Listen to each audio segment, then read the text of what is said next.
주옵소서. 아멘. 사도신경으로 신앙을 고백합니다. 전능하사 천지를 만드신 하나님 아버지를 내가 믿사오며 그 외아들 우리 주 예수 그리스도를 믿사오니 이는 성령으로 잉태하사 동정녀 마리아에게 나시고 본디오 빌라도에게 고난을 받으사 십자가에 못 박혀 죽으시고 장사한 지 사흘 만에 죽은 자 가운데서 다시 살아나시며 하늘에 오르사 전능하신 하나님 우편에 앉아 계시다가 저리로서 산자와 죽은 자를 심판하러 오시리라. 성령을 믿사오며 거룩한 공회와 성도가 서로 교통하는 곳과 죄를 사해 주시는 곳과 몸이 다시 사는 곳과 영원히 사는 것을 믿사옵나이다. 아멘. 다 함께 앉으셔서 찬송가 353장 통일 찬송가로 391장 찬송 후에 임성근 장로님 기도해 주시겠습니다.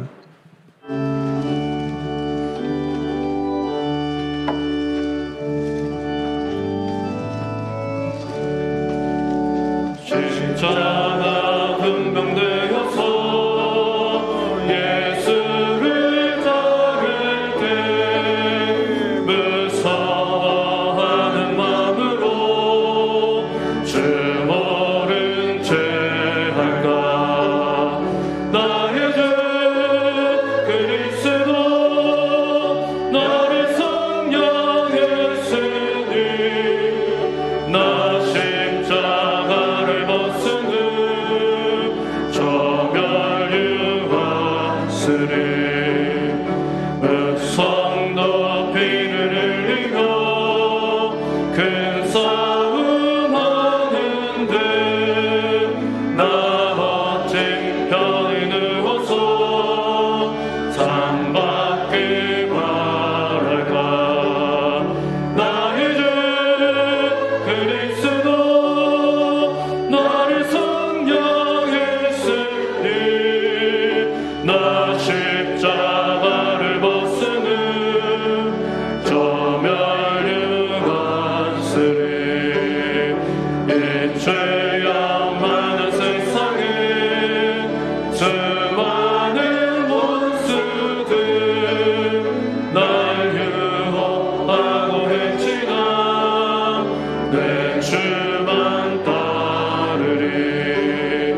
나의 주 그리스도 나를 성령했으니 나 십자가를 벗은 후 저 멸류관스를 멸류관을 쓰려고 못 맞춰 싸울 때 주 내게 용기 주시사 이기게 하시네. 나의 주 그리스도 나를 성령했으니 나 십자가를 벗은 후 저 멸류관스를 승리의 그날 이르러 십자가 군병들 그날을 불러 영광을 주님께 돌리리. 나의 주 그리스도 나를 성령했으니 나 십자가를 벗은 후 저 멸류관스를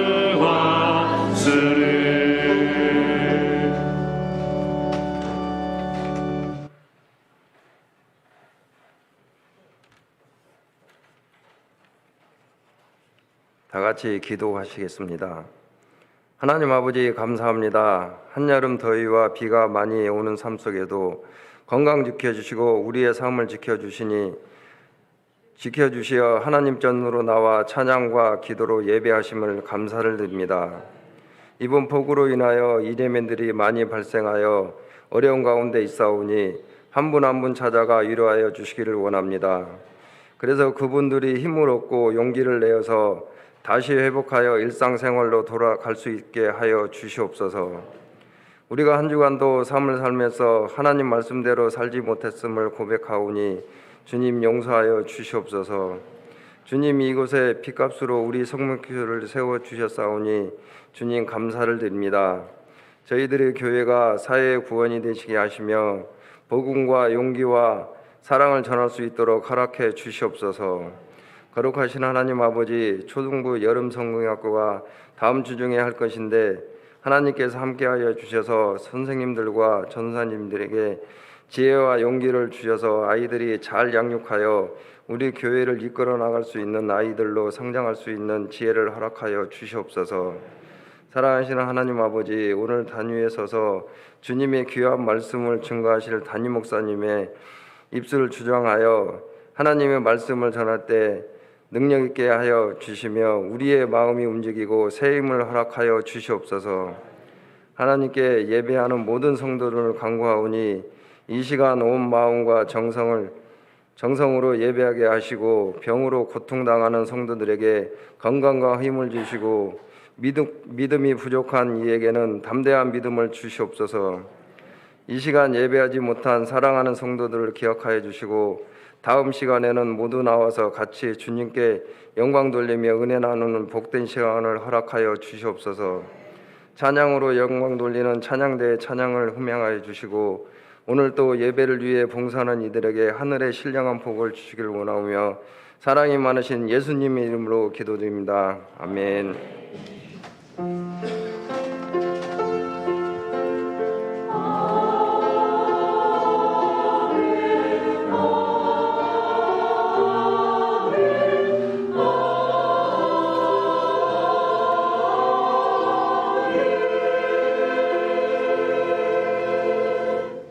교회 소식은 주보를 참고해 주시고 3부 예배 후에 재직회가 있습니다.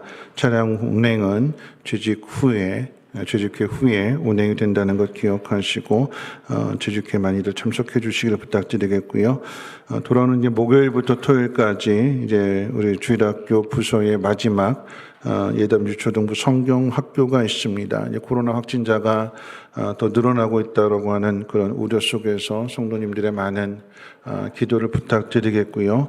아울러서 이렇게 많은 분들 이제 앞서 이제 유치부도 그렇고 또 이제 CL 청소년부도 그렇고 많은 분들이 이렇게 후원도 해주시고 또 간식도 이렇게 사다 주시는데 예담 유초동부 혹시나 마음이 감동되셔서 이제 간식을 준비하실 분들은 미리 좀 가르쳐 주시면 좋겠어요. 왜냐하면 이게 중복되는 부분도 많고 하니까 내가 이럴 예정입니다 하고 주일학교 담당자에게 좀 가르쳐 주시면 중복되지 않고 아이들에게 보다 더 좋은 것을 대접할 수 있을 것 같습니다. 관심들 가져주시고 협력해 주시기를 부탁드리겠고요. 오늘 이제 한양수 집사님이 소천하셨습니다. 그래서 이제 내일 입관 예배와 아울러서 이제 발인 예배가 있으니까 장례에도 많은 관심 가져주시고 폭우도 폭우지만 슬픔을 당한 가정들을 많이 위로해 주시기를 부탁드립니다. 하나님 말씀 보도록 합니다. 하나님 말씀은 사무엘하 11장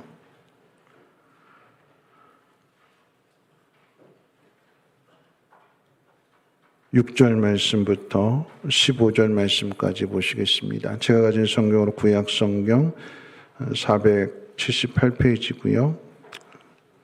사무엘하 11장 6절로 15절까지 말씀은 제가 봉독합니다. 다윗이 요압에게 기별하여 햇사람 우리아를 내게 보내라 하매 요압이 우리아를 다윗에게로 보내니 우리아가 다윗에게 이르매 다윗이 요압의 안보와 군사의 안보와 싸움이 어떠했는지를 묻고 그가 또 우리아에게 이르되 내 집으로 내려가서 발을 씻으라 하니 우리아가 왕궁에서 나가매 왕의 음식물이 뒤따라가니라. 그러나 우리아는 집으로 내려가지 아니하고 왕궁 문에서 그의 주의 모든 부하들과 더불어 잔지라. 어떤 사람이 다윗에게 아뢰되 우리아가 그의 집으로 내려가지 아니하였나이다. 다윗이 우리아에게 이르되 내가 길 갔다가 돌아온 것이 아니냐 어찌하여 내 집으로 내려가지 아니하였느냐 하니 우리아가 다윗에게 아뢰되 언약궤와 이스라엘과 유다가 야영 중에 있고 내 주 요압과 내 왕의 부하들이 바깥들에 진치고 있거늘 내가 어찌 내 집으로 가서 먹고 마시고 내 처와 같이 자리이까. 내가 이 일을 행하지 아니하기로 왕의 살아계심과 왕의 혼의 살아계심을 두고 맹세하나이다 하니라. 다윗이 우리아에게 이르되 오늘도 여기 있으라. 내일은 내가 너를 보내리라. 우리아가 그날에 예루살렘에 머무니라. 이튿날 다윗이 그를 불러서 그로 그 앞에서 먹고 마시고 취하게 하니 저녁 때 그가 나가서 그의 주의 부하들과 더불어 침상에 눕고 그의 집으로 내려가지 아니하니라. 아침이 되매 다윗이 편지를 써서 우리아의 손에 들려 요압에게 보내니 그 편지에 써서 이르기를 너희가 우리아를 맹렬한 싸움에 앞세워 두고 너희는 뒤로 물러가서 그로 맞아 죽게 하라 하였더라. 아멘. 임마누엘 찬양대 찬양 읽겠습니다.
좋으신 하나님, 오늘도 은혜 보좌 앞으로 우리를 불러주시고 우리의 믿음을 더욱더 강하게 하시고 우리를 온전케 하시는 하나님을 찬양합니다.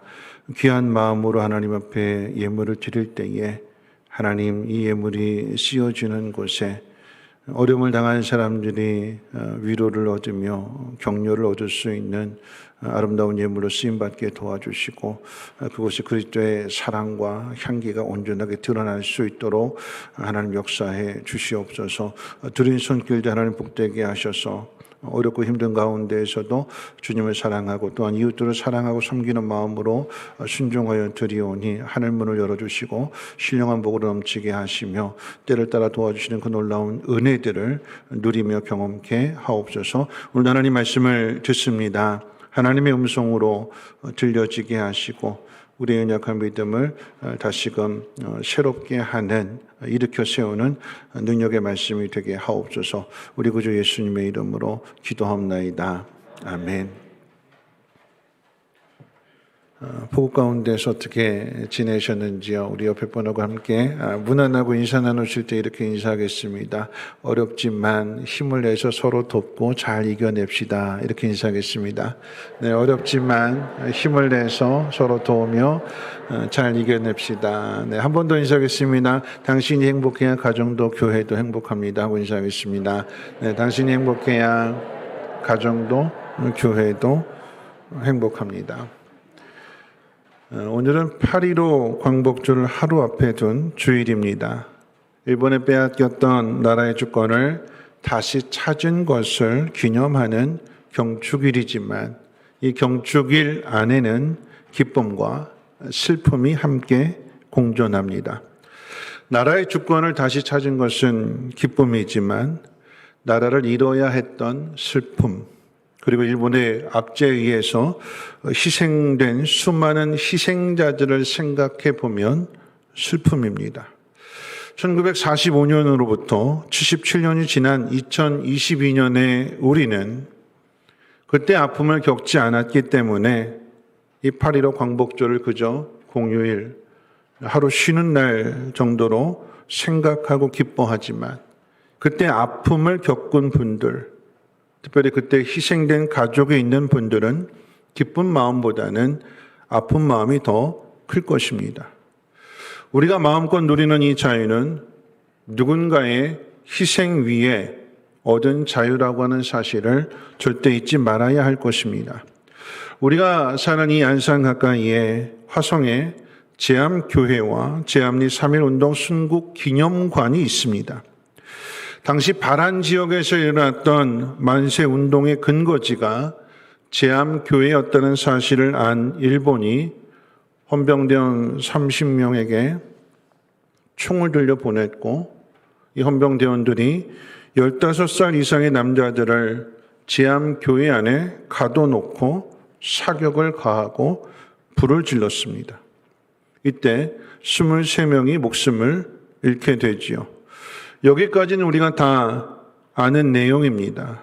그런데 중요한 것은 그 뒤에 이 소식을 들은 스코필드 선교사님이 달려와서 아무도 접근하지 못하게 막았던 그 교회 안으로 들어가서 서로 이제 불 타면서 서로 이렇게 모여 있던, 그래서 시체들이 다 엉켜져 있는 그것들을 다, 그 유해들을 다 묻어주고, 그리고 그날의 그 참상을 사진으로 다 찍어서 세계 만방에 이 일본의 만행을 알렸습니다.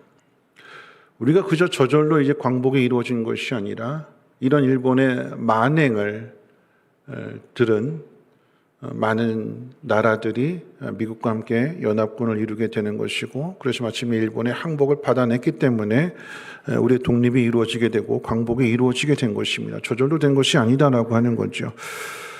작은 시골 마을에서 일어났기 때문에 그저 묻힐 수 있는 사건이었는데, 광복 이후에 그러니까 그때로부터 60년이 지나서야 당시 순교자의 아내였던 그 전 동네 할머니의 증언을 통해서 사건이 재조명되고 마침내 1983년에 사적지로 인정되었으며 2001년도에 3.1운동 순국 기념관과 함께 5번째 건축 제암교회가 건축되어지게 됩니다. 이전까지는 예수 믿다가 망한 동네로 알려졌어요. 우리 교회 안에도 이제 안시성을 가지신 분들이 많은데 그 당시에 이 제암리에는 안시성을 가진 총 33가구가 있었는데 그 중에 한 가구만 빼놓고 나머지가 다 안시성을 가지신 분들이에요. 그러니까 이제 시족으로 이렇게 뭉쳐져 있는 대부분이 다 친족이 되는 그런 사람들이 다 죽임을 당하게 된 거죠. 그런데 놀라운 것은 이제 1965년에 예수 믿다가 망한 동네로 알려졌는데 이제 그 마을이 이제는 성지가 된 것이고 그러다 1965년에 일본인 오야마 레이지 목사가 일본 대학생 10명을 이끌고 제암교회를 방문합니다. 그리고 1970년에 이 오야마 레이지 목사가 한국 제암교회 소타사건 사제위원회를 만들어서 일본인들이 저지른 만행에 대한 속죄의 의미로 제암교회를 재건축하는데 그 당시에 1,000만 엔을 헌금합니다. 그러니까 일본 엔화와 우리 한국 원화의 그 가치가 10배잖아요. 그러니까 그 당시에 1,000만 엔이면 1970년도에 1,000만 엔이면 여러분 1억이라고 하는 돈인데 엄청난 돈이죠. 그 돈을 들여서 교회를 다시 건축합니다. 놀라운 일이죠. 일본인에 의해서 불탄 교회가 일본인에 의해서 다시 세워지게 됩니다. 그럼 이 오야마 목사님이 이렇게 이야기했어요. 한국 교회는 부흥하는데 왜 일본 교회는 침체되어 있을까? 그 이유는 우리가 지은 죄에 대한 회개를 하지 않았기 때문에 하나님께서 진노의 칼을 거두지 않으신 거다. 그러니까 속죄해야 된다. 나라도 속죄해야 된다. 우리라도 속죄해야 된다. 그래서 속죄위원회를 만든 것이고 그 이후로 이제 일본인 크리스찬들이 계속해서 해마다 1,500명 이상이 방문을 한다고 합니다. 나라를 위해서 희생을 마다하지 않은 제암교회. 대한민국 국민의 아픔과 고통을 마치 자기 일인 양 보살피고 또한 그 참상을 외쳤던 스코필드 선교사님. 자기 민족의 만행을 마치 자신의 죄로 느끼며 대신 속죄하러 온 오야마 목사님. 이 모든 것이 하나님의 섭리입니다. 인간이 저지르는 만행 속에서 교회를 지키시고 믿는 자들을 통해서 당신의 일을 이끌어 가시고 회복시키시는 하나님의 은혜입니다. 오늘 본문에는 이 일본의 만행에 버금가는 만행을 저지른 사람이 등장합니다. 그는 놀랍게도 하나님의 선택을 받고 왕이 되었던 다윗입니다. 왕의 위력으로 평화로웠던 한 가정을 깨뜨리고 왕의 위력으로 충성스러운 신하를 죽이는 만행입니다. 오늘 본문인 이 사무엘하 11장은 오로지 다윗의 범죄, 다윗의 만행에 초점을 맞추고 있는데 다윗의 만행은 1차와 2차 만행으로 나누어지게 됩니다. 먼저 1차 만행을 생각해 보면 암몬과의 전쟁 중에 있었습니다. 이 전쟁이 길어져서 해를 넘기게 되었는데 그래도 승패가 기울어져서 이제 마무리만 남은 상태에서 다윗이 궁으로 돌아오게 되고 남은 그 마무리를 자신의 부하인 요압에게 맡기게 됩니다. 이미 전시가 기울어졌기 때문에 승리를 확보했기 때문에 굳이 내가 없어도 된다라고 하는 마음에서 그 전쟁터를 떠난 것입니다. 왕이 있어야 될 자리, 지켜야 할 그 자리에서 벗어납니다. 방심하는 거죠. 방심입니다. 그러니까 여러분 죄는 우리가 방심할 때도 훅 들어오는 게 죄예요. 잘 하다가도 한순간에 방심하게 되면 넘어지게 되는 것이 우리들의 모습입니다. 여러분 제가 지지난주죠. 2주 전에 사무엘하 5장에 이스라엘의 통합된 왕이 되었던 다윗이 제일 먼저 한 일이 여부수 족속을 쫓아내고 예루살렘 성을 정복하는 일이라고 그랬어요. 그런데 여호수아 때도 정복하지 못한 성이요, 전임이었던 사울 왕도 정복하지 못한 것이 여부수예요. 무려 400년 가까이 정복하지 못했습니다. 그러니까 이 여부수 사람들이 뭐라고 생각할 것이냐? 야, 여호수아도 못했고 사울도 못했다. 심지어는 이렇게 이야기하는 거죠. 야, 너희들이 믿는 하나님도 못한다. 누가 우리들을 쫓아내려? 그래서 다윗이 성 앞에 이르게 되었을 때 이 여부수 사람들이 뭐라고 이야기했냐면, 우리 중에 눈먼 사람도 너랑 싸워서 이길 것이다. 우리 중에 다리 저는 자도 너와 싸워서 이길 것이다. 그러니까 괜히 헛된 싸움 하지 말고 돌아가라. 그런 의미, 조롱하는 거예요. 근데 이런 성을 어떻게 정복할 수 있었느냐? 성경은 다윗이 그 여부수 사람, 예루살렘 성 사람들이 물을 길러 다니는 그 길을 침투해서, 빈틈이죠. 누가 우리를 무너뜨리겠느냐 큰 소리 쳤는데 그 작은 빈틈으로 들어가서 그 성을 정복합니다. 이런 만리장성은, 중국의 만리장성은 높이가 9m래요. 9m. 그리고 그 두께가 5m래요. 그리고 길이는 3,000km래요. 중국 땅이 넓다고 하지만 우리가 부산까지 여기서 가는데 400km인데 3,000km면 도대체 얼마만큼 9m, 5m의 그 두께로 그 성을, 돌로 성을 쌓는다라고 하면 그 성은 어마어마한 거죠. 누가 이 성을 뚫고 들어갈 수 있을까요? 그런데 이 어마어마한 성을, 이 만리장성을 3번이나 뚫고 들어갑니다. 3번이나.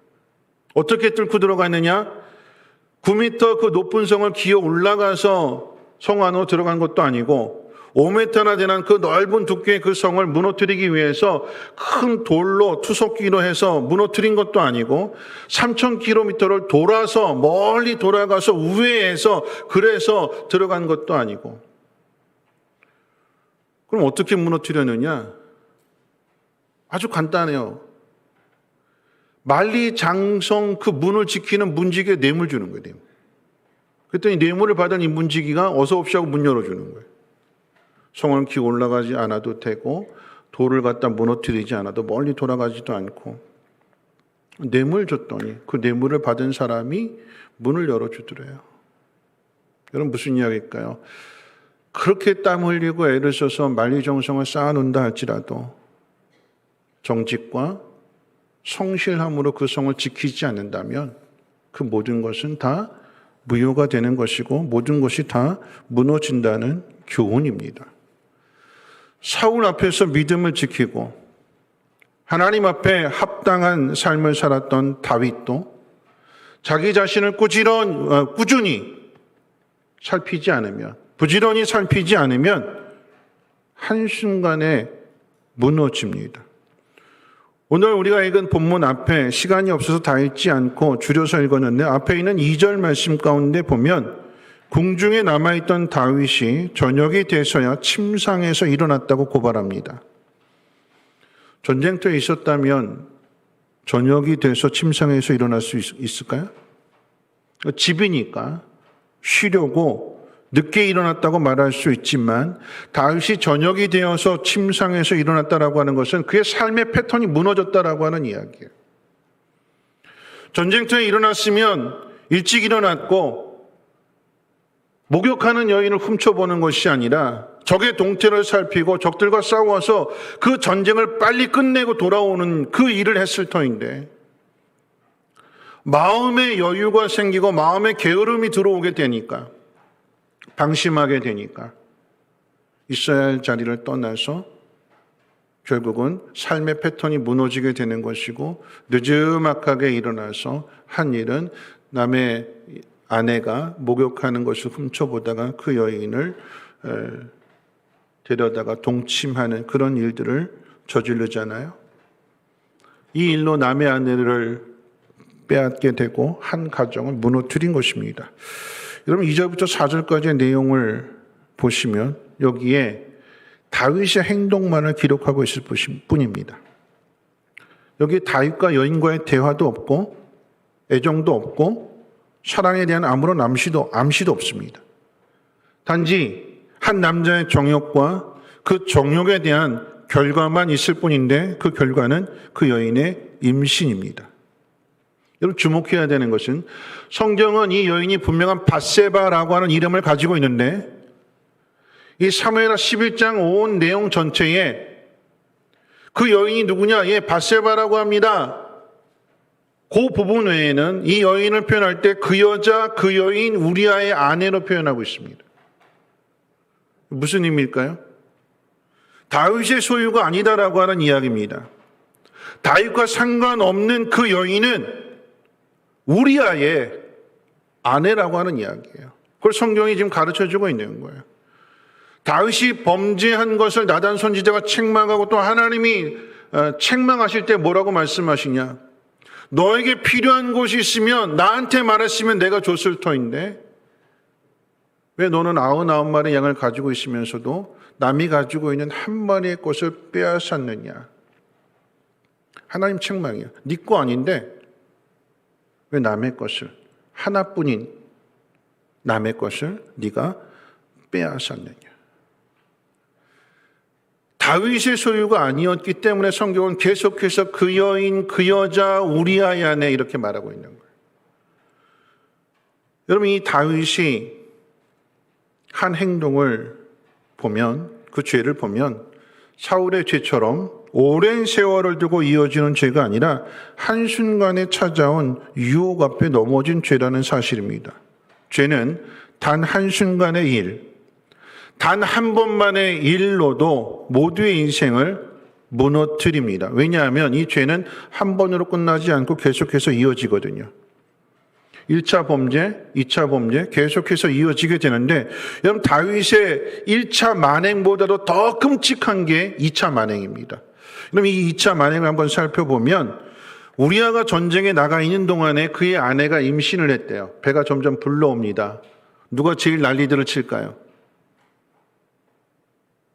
옆집에 사는 우리아의 아내 밧세바의 배가 남편은 전쟁터에 나가 있어 싸우고 있는데 밧세바의 배가 점점 불러오고 있다면 누가 난리를 칠까요? 주변 이웃들이잖아요. 남편이 없는데 어떻게 임신을 했대? 애 아빠는 누구야? 소리에 소문에 소문을 내고 그게 이제 꼬리를 물고 계속해서 애 아빠는 누구일까요?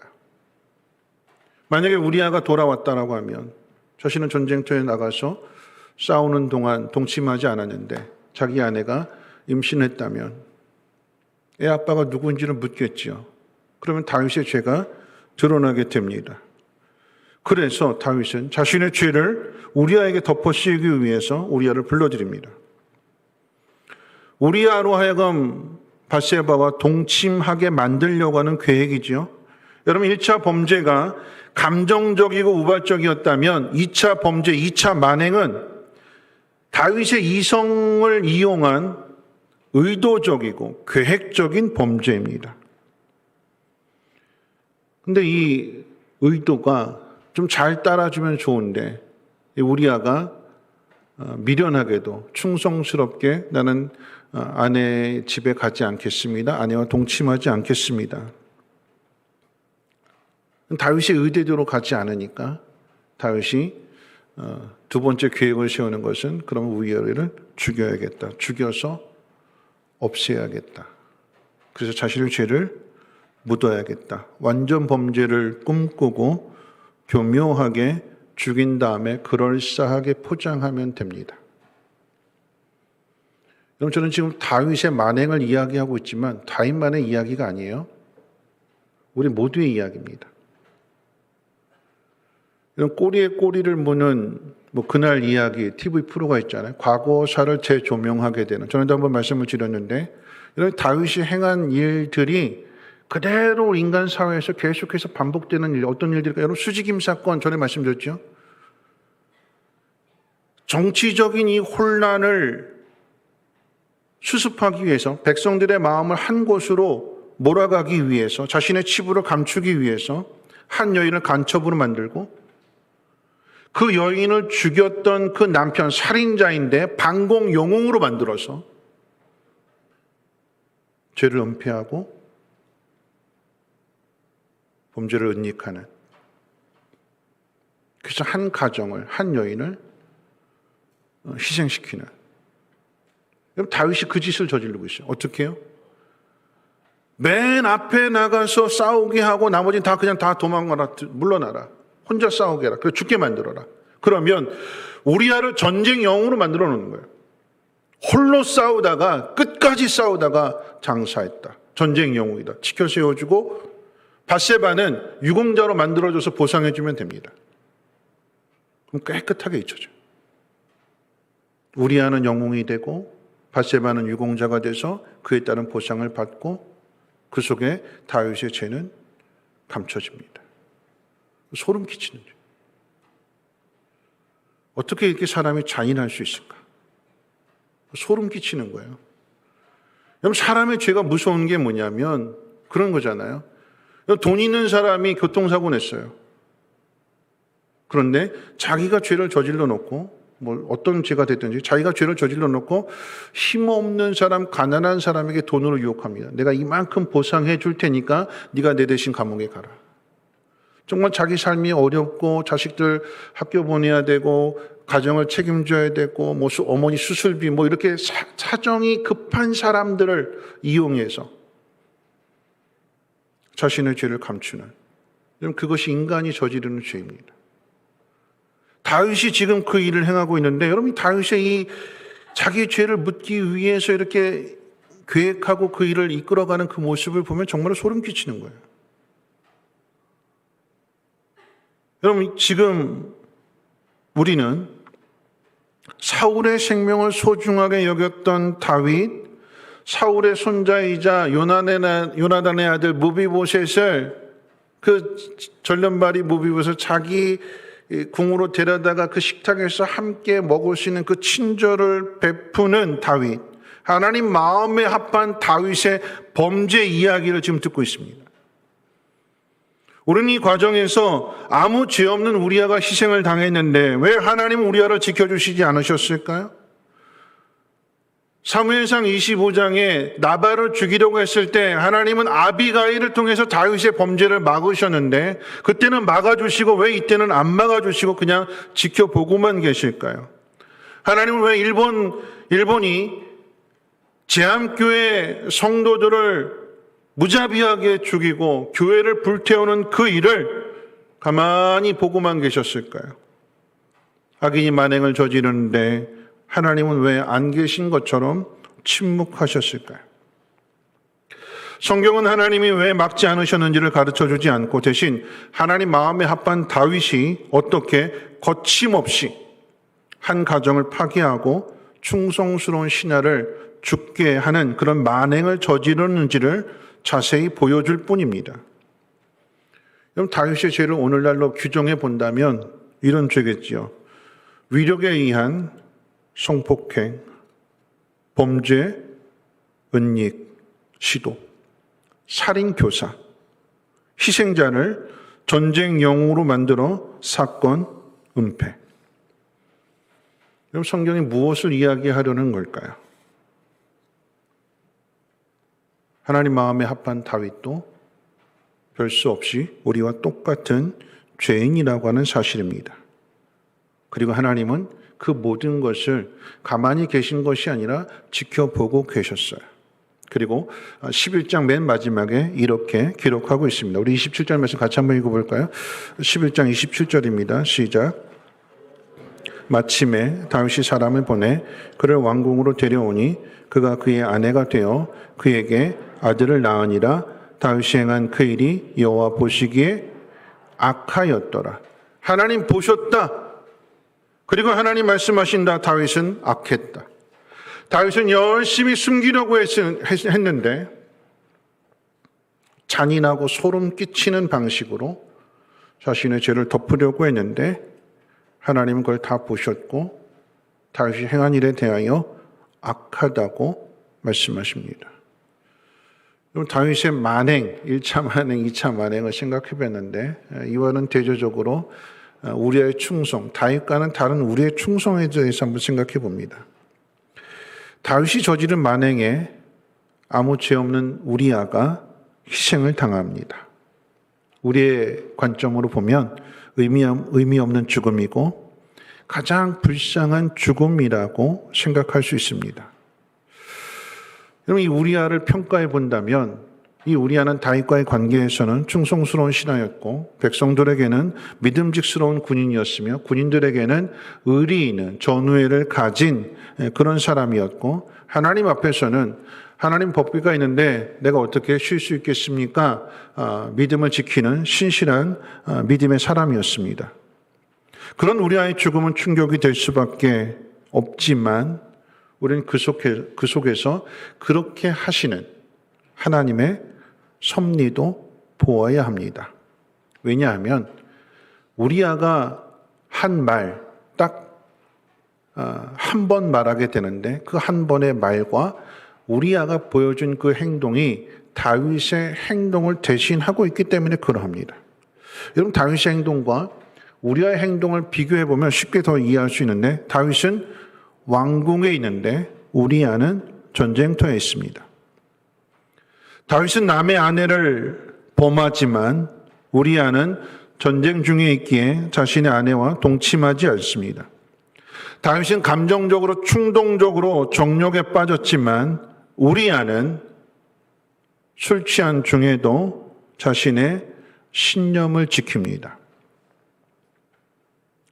본능에 끌리지 않아요. 다윗이 답답한 거죠. 이거 좀 죄를 덮으려고 지금 집에 보내려고 데리고 왔는데 집에 안 가는 거예요. 오죽하면 묻잖아. 야, 길을 갔다 왔으면 집에 가는 게 그게 정상 아니냐? 집에 가서 쉬는 게 그게 정상 아니냐? 왜 집에 안 가니 너는? 네가 집에 가야 내 죄가 감춰지는데 너 왜 안 가가지고 내 계획을 엉망으로 만들고 그래? 두 번째는 그렇게 집에 안 가니 이제 술을 먹여서 보내요. 술 먹이면 본능적으로 움직이니까 술을 잔뜩 취하게 해서 보내는데 역시나 집에 가지 않습니다. 여러분, 술에 취했는데도 불구하고 자기 약속한 것을 지키는 거예요. 여러분, 그게 우리아의 모습입니다. 다윗은 온통 자기 죄를 덮으려는 생각뿐이지만 우리아의 생각은 온통 전쟁터와 전우들 생각뿐입니다. 다윗은 자신이 죽기 싫어서 우리아를 죽이려고 하지만 우리아는 요압의 명령에 순종해서 맨 앞에 홀로 싸우다 죽습니다. 여러분, 다윗이 잔인한 게 뭐냐면 소름 끼치게 잔인한 거예요. 제가 왜 이렇게까지 이야기하는가 하면 다윗이나 우리나 똑같거든요. 하나님 마음에 합한 사람이니까, 골리앗을 죽인 믿음의 사람이니까, 아니요, 똑같습니다. 너무 잔인해요. 어떻게 잔인할까요? 우리아는 충성하는데 그 손에 편지를 들려보는데 그 편지가 어떤 내용이에요? 얘 죽여라. 우리아는 자신을 죽이라고 하는 그 편지를 가지고 그대로 요압에게 전해주고, 가다 중간에 득본 것도 아니고 그대로 전해주고 아무 영문도 모른 채 싸우다가 죽습니다. 우리 그렇게 말하겠죠. 그럼 뭐하냐? 죽으면 그만인데. 죽은 사람만 불쌍한지. 우리는 그런 생각을 가질 수 있습니다. 그런데 하나님 왜 그렇게 하시는가? 왜 가만히 내버려 두시는가? 왜 침묵하시는가? 왜 막지 않으시는가? 그 이유는 죽으면 그만이 아니라 이 다윗의 만행을 우리아의 죽음으로써 그치게 합니다. 하나님 막지 않으시는 것이 아니라 하나님 막으셨어요. 어떻게? 다윗이 행하는 그 죄 앞에 우리아를 두셔서 우리아로 하여금 보여주고 말하는 거잖아요. 그런데 이 다윗이 정욕의 눈이 어두워서 보지 못하고 듣지 않는 거죠. 이 답답아. 네가 이렇게 해야 되는데 네가 이렇게 하지 않기 때문에 지금 내가 이렇게 하고 있는 거잖아. 제3자의 관점에서 이야기하는 그런 이야기예요. 우리아가 충성스러운 모습을 보이는 것은 하나님 그렇게 보여주시는 거예요. 돌이키라고, 정신 차리라고. 그런데 죄의 눈이 어두워서 하나님이 가르쳐 주시고 보여주심에도 불구하고 그것을 거절하는 거죠. 거역하는 거죠. 죄 지은 생각밖에 없습니다. 여러분 사무엘하 12장 가운데 이런 다윗의 죄에 대하여 나단이 책망하게 될 때에 다윗이 회개하는 내용을 기록하고 있는데 시편 51편은 이런 다윗이 진심으로 자신의 죄를 회개한 내용을 기록하고 있습니다. 자, 그러면 회개한 다윗이 자신 때문에 죽게 된 이 우리아에 대해서 어떻게 했을까요? 비록 죽었지만 하나님 앞에 진심으로 회개한 사람이 자신의 잘못된 만행으로 인해서 죄 없는 우리아를 죽게 만들었다면 그냥 과거니까 그냥 잊고 지나갈까요? 진심으로 회개했다면 어떻게 해요? 비록 무덤 앞이지만 그 앞에 가서 회개하지 않았을까요? 그리고 우리아가 했던 그 말을 가슴속에 새기지 않았을까요? 어떤 말을 했나요? 11절 같이 한번 읽어볼까요? 자, 11절 말씀 함께 읽겠습니다. 시작.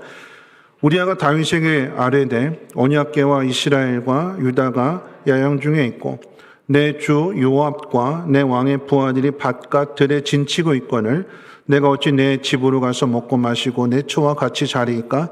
내가 이 일을 행하지 아니하기로 왕의 살아계심과 왕의 혼의 살아계심을 두고 맹세하나이다. 하나님의 법궤가 적 앞에 있는데 내가 어찌 편히 먹고 마시고 내 아내와 잠을 잘 수 있겠습니까? 내 전우들이 이 나라를 지키기 위해서 목숨 걸고 싸우고 있는데 나 오늘 어찌 편하게 쉴 수 있겠습니까? 다윗이 해야 했던 일, 다윗이 해야 할 말을 우리아가 하고 있었던 것이고, 여러분 이 말이 다윗의 가슴에 새겨지지 않았을까요? 술 취함에도 본능에 이끌리지 않고 자신이 약속한, 자신이 맹세한 것을 지키는 우리아. 전쟁에 싸워서 몸이 고달프고 몸이 지치고 또 먼 길을 달려왔기 때문에 집에 가서 편하게 쉬고 싶은 그런 마음이 있었을 터인데 하나님을 위해서, 전우들을 위해서 자신의 그 마음을 억제한 우리아. 하나님이 이 우리아의 모습을 다윗에게 뒤늦게나마 깨닫게 하셨을 때 다윗이 이후에 어떤 삶을 살아갈까요?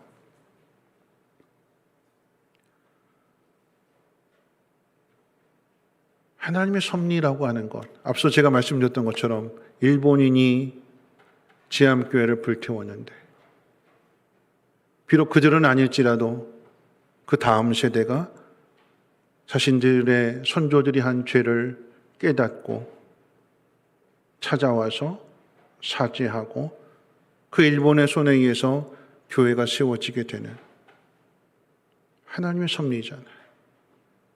죄를 지었다고 그냥 그대로 내버려 두시는 것이 아니라 돌이키게 하시고 회개하시고 그래서 그곳에 교회가 세워지게 되는 하나님의 섭리입니다.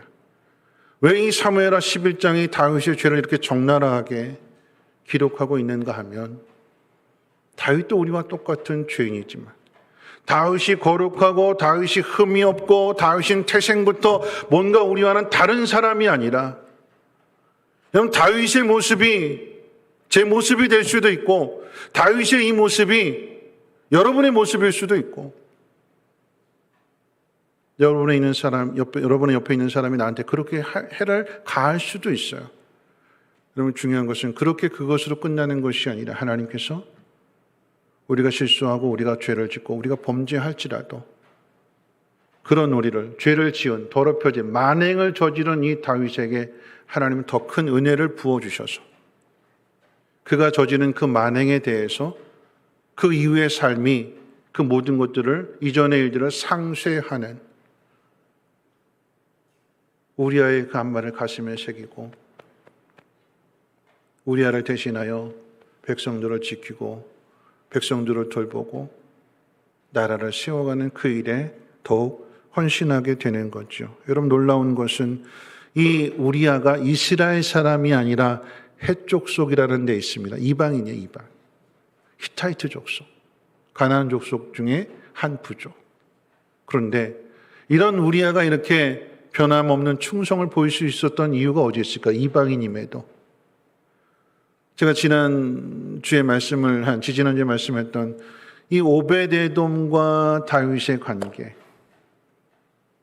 그리고 우리아와 다윗의 관계, 이 관계는 지난주에 말씀드렸던 유대인과 이방인의 관계예요. 유대인의 모습을 통해서 이방인이 구원을 얻고 이방인의 모습을 통해서 유대인이 다시 일으켜 세우시는 하나님의 섭리야, 하나님의 섭리.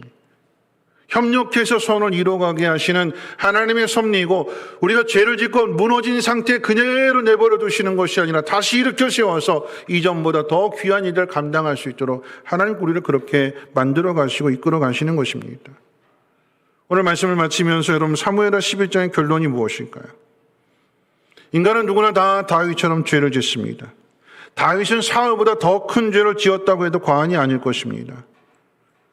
하나님은 그런 다윗을 그저 지켜만 보시는 것이 아니라, 막지 않으시는 것이 아니라 그 옆에 오베데돔을 두시고 충성스러운 우리아를 두셔서 다윗에게 답을 보여주셨는데, 다만 다윗이 그걸 보지 못할 뿐입니다.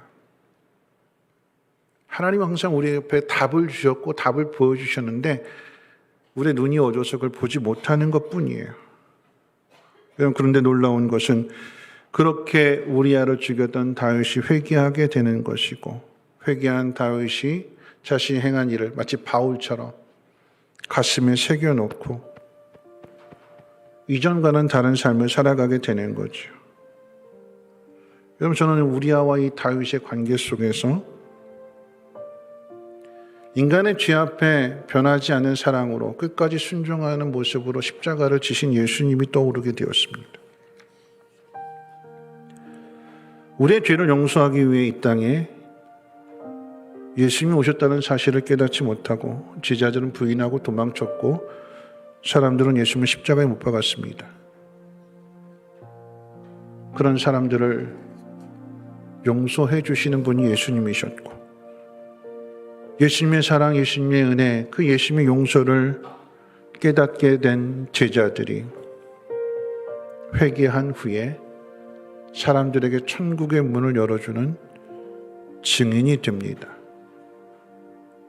우리는 죄를 짓지만 하나님은 더 큰 은혜를, 더 큰 사랑을 부어주셔서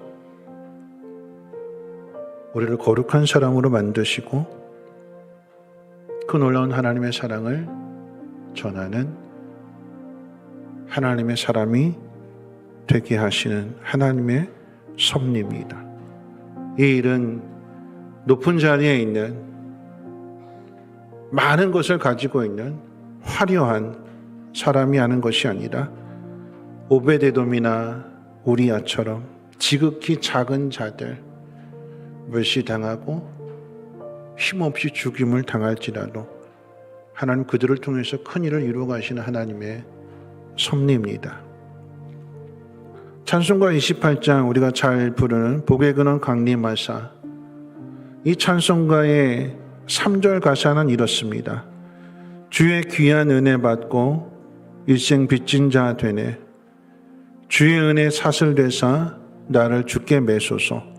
우리 마음은 연약하여 범죄하기 쉬우니 하나님이 받으시고 천국 인을 치소서. 이 찬송 가사의 원문은 이런 뜻입니다. 오, 은혜에 얼마나 큰 빚을 진 자인가. 나 어쩔 수 없이 매일 빚진 자 되나이다. 그 은혜 이제 사슬되어 방황하는 내 마음을 주께 매게 하소서. 여러분, 우리는 우리의 신앙에 방심하지 말고 교만해지지 말고 늘 하나님의 은혜에 빚진 마음으로 살아가야 되는 거예요. 내가 오늘 이 자리에 있는 것은 내가 잘나서, 내가 똑똑해서 내 힘으로 이 자리에 있는 것이 아니라 누군가가 나를 위해서 희생했기에, 우리아 같은 사람들이 희생했기에 다윗이 그 자리에 있는 것처럼, 다윗이 해야 할 일이었는데 다윗이 하지 않으니까 우리아가 그 일을 하잖아요. 여러분, 만약에 다윗이 그 전쟁터에 있었다면 우리아의 가정이 깨졌을까요? 다윗이 전쟁터에 있었다면 우리아가 그렇게 홀로 외롭게 죽었을까요? 다윗이 그 자리에 있지 않으니까 한 가정이 깨어지게 되고 충성스러운 신하를 잃게 되는, 그러니까 다윗은 어떤 마음으로 살아갈까요? 우리아한테 죽었지만 빚진 마음으로 살아가는 거예요. 우리가 잘났다고 떠듭니다. 내가 너보다 못한 게 뭔데? 늘 큰 소리치고.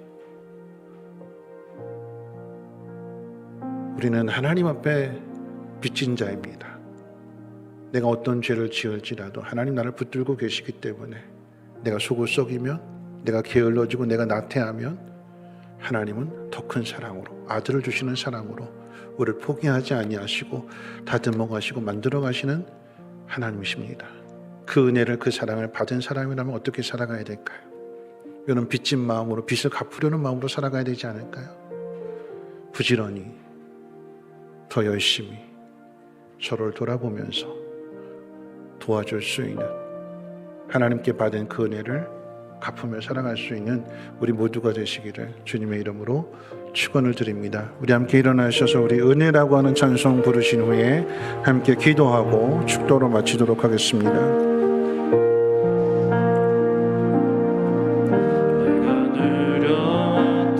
모든 것들이 내가 지나왔던 모든 시간이, 내가 걸어왔던 모든 순간이 당연한 건 아니라 은혜였어. 아침에 해가 뜨고 저녁에 노을, 봄의 꽃향기와 가을의 열매, 변하는 계절의 모든 순간에 당연한 건 아니라 내가 이 땅에 태어나 사는 것, 내가 이 땅에 태어나 사는 것, 어린아이 시절과 지금까지 숨을 쉬며 살며 꿈을 꾸는 삶, 당연한 건 아니라 은혜였어. 내가 하나님의 자녀로 살며 오늘 찬양하고 예배하는 삶, 복음을 전할 수 있는 축복이 당연한 건 아니라 은혜였어. 모든 것이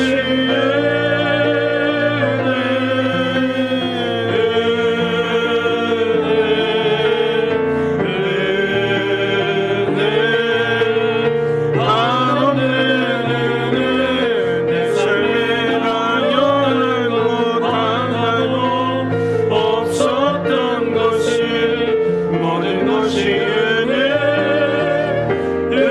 모든 것이 은혜, 모든 것이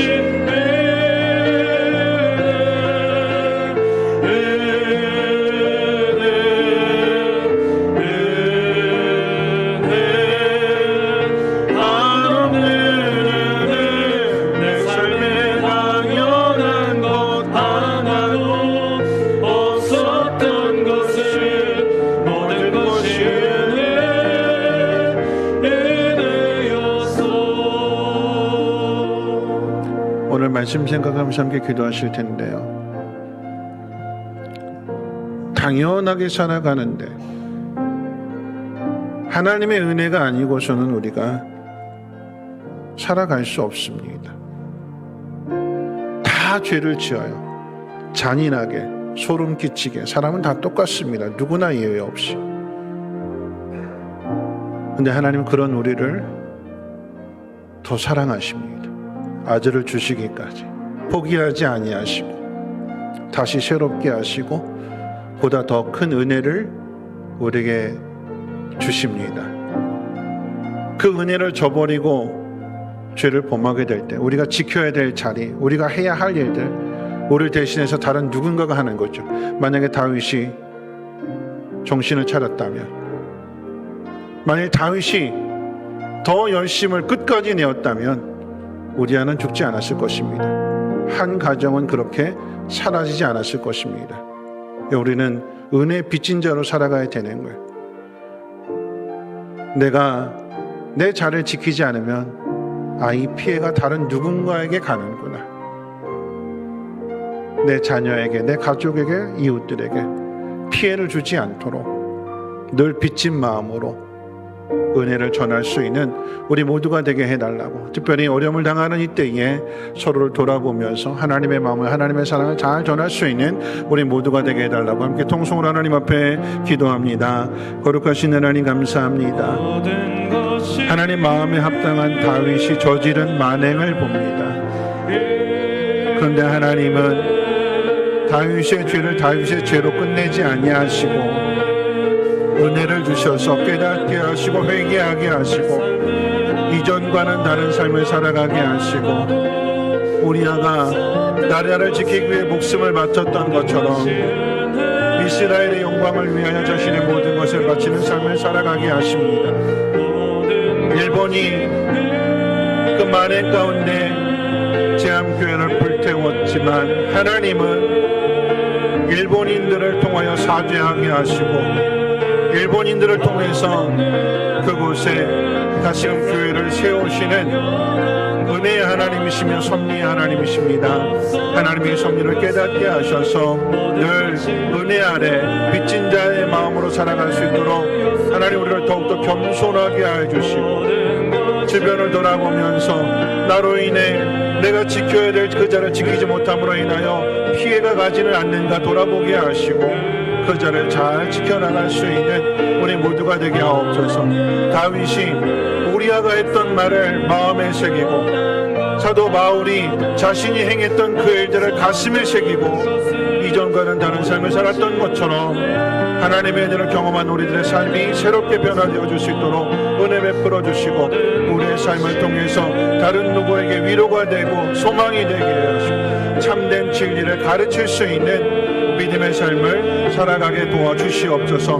하나님 환난 가운데 우리를 평안하게 지켜주시고 하나님의 능력으로 하나님의 사랑으로 우리의 모든 것들을 지켜주시고 안전케 해주시옵소서. 협력하며 선을 이뤄나갈 수 있도록 복의 복을 도와해 주시옵소서.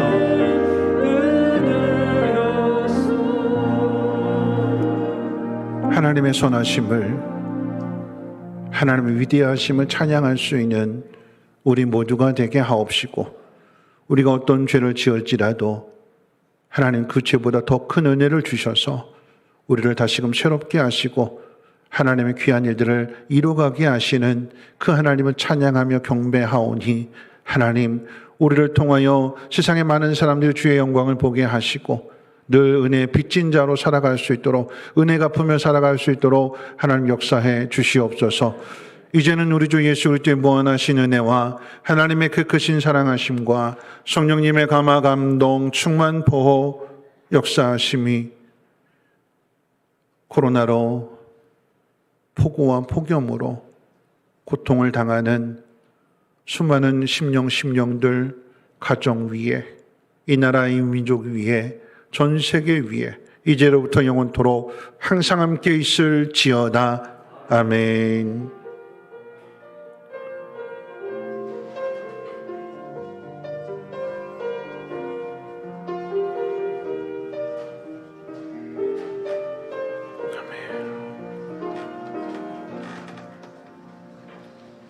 예배 마치고 이어서 재직회 하도록 하겠습니다. 차량 운행이 재직회 끝나고 가기 때문에 화장실 급하신